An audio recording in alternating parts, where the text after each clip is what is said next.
2,000 రూపాయల లోటు ఎక్కడికైనా వేయిందని ఎవరన్నా అడిగిందా? ఏ నా దొంగ కొడుకు అడగలే.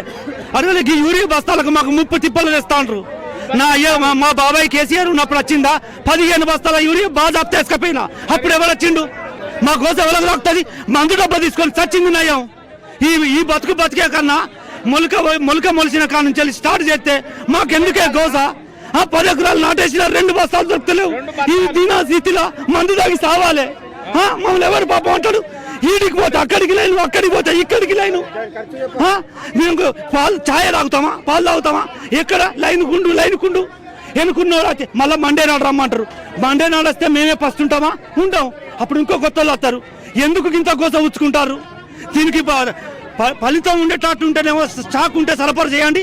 రైతులు ఏమన్నా దాగి చావని అండి. ఒక్క మాటతో నడుస్తుంది. ఎవరు రారు ఎదురుగా, ఏ షాప్ కాడ రాదు. ఈ మేడం ఏం చేస్తుంది? మేడం ఏమన్నా తిన్నదా? ఆమె ఇంట్లోకి వెళ్ళి తెస్తుందా? ఏ బడో తిన్న సొమ్ముకు మేడం సాల్వ్ చేయమంటే ఎక్కడికి వెళ్ళి చెప్తుంది?